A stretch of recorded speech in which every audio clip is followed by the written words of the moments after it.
He carried them to a Super Bowl, and now the Seahawks might let him walk. Let that sink in for a second.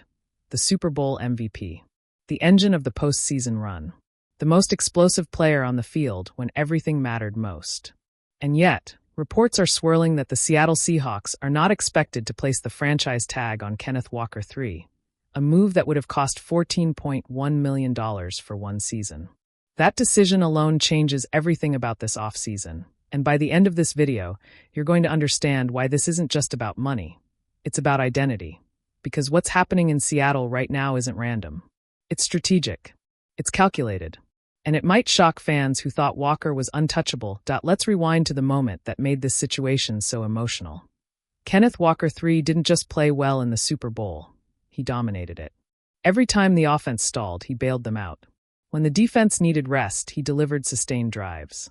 When the stage felt too big, he made it look small. His burst through the line, his patience behind zone blocks, his ability to turn a routine carry into a 40-yard statement. That's what won Seattle a championship. And that's what makes this so hard. Because in football, heroes aren't supposed to leave right after they lift the trophy. But here's where the story shifts. The Seahawks front office isn't operating on emotion. They're operating on math.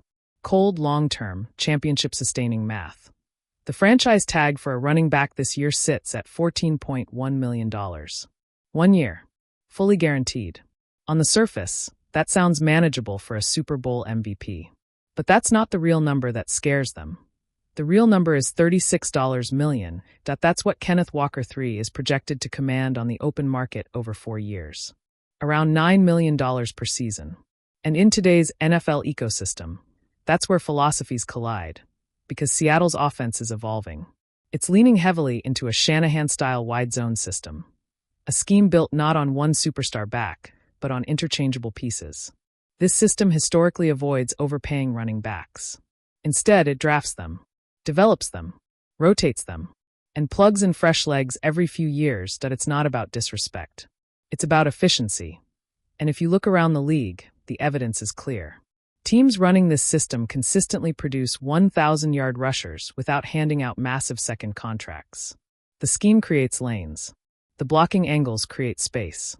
The motion creates hesitation. The back just has to see it and hit it. Kenneth Walker III doesn't just hit it, he explodes through it. But the front office believes something bold. They think much of that production is replicable. That's the controversial part. They believe the system deserves more credit than the superstar. Now here's where things get even more interesting. Analyst Bucky Brooks has suggested that Seattle could replace Walker with a day 2 draft pick from what many scouts are calling a loaded 2026 running back class. Loaded. Meaning depth. Meaning value. Meaning cap flexibility. And there's one name already being connected to Seattle. Jonah Coleman out of the Washington Huskies. If you haven't watched Coleman closely, you're about to hear his name a lot. Pro Football Focus projects Seattle selecting him with the 64th overall pick. That's late second-round territory. Affordable, controlled, flexible, and stylistically, he fits. Coleman is compact, physical, balanced through contact. He doesn't dance, he presses the line, reads the leverage, and makes one decisive cut. That's wide zone football. That's what this scheme demands. In the last 2 seasons, he's produced 27 total touchdowns. Consistent production, reliable vision, strong contact balance, and most importantly, he doesn't require a massive financial commitment. This is the emotional versus logical battle unfolding in Seattle right now. Emotion says you pay the hero. Logic says you invest in sustainability. Because here's the uncomfortable truth about roster construction. The Seahawks have extensions coming. Defensive contracts that need attention. Core players who anchor the future. And every dollar committed to one position impacts another. Running back is one of the most physically punishing positions in football. The shelf life is shorter. The injury risk is higher. The decline can come quickly. Front offices have learned that lesson the hard way. And Seattle doesn't want to be the next cautionary tale. But let's not minimize what Kenneth Walker III means to that locker room. He's explosive. He's decisive. He's fearless in the hole. Teammates rally around that. Coaches trust that. Fans feel that. In the postseason, when everything tightened up and defenses stacked the box, Walker didn't hesitate. He attacked. He punished. He carried momentum like it was personal. You can't easily quantify that. So what message does it send if they let him leave? That's the question hanging over the franchise. Is this a cold business decision or a statement about the direction of the offense? Because if Seattle truly believes in this Shanahan-style identity, then this move signals full commitment. No half measures. No sentimental contracts. Just draft, develop, and rotate. But if Walker signs elsewhere and continues dominating, the criticism will be relentless. Imagine him wearing another uniform. Imagine him breaking long runs against Seattle. Imagine the narrative. This is why the franchise tag window closing in early March feels like a ticking clock. Every day that passes without a tag increases the likelihood that Walker hits the open market. And once he does, bidding wars happen fast. Contenders looking for one missing piece will line up. Teams with cap space and playoff aspirations will see a 25-year-old Super Bowl MVP and convince themselves he's worth it. The Seahawks know that, which means if they truly wanted him long-term, they would likely be moving aggressively already. The silence speaks loudly, but here's a twist many aren't considering. What if this isn't about replacing talent, but redefining allocation? Seattle's defensive. Contracts are looming.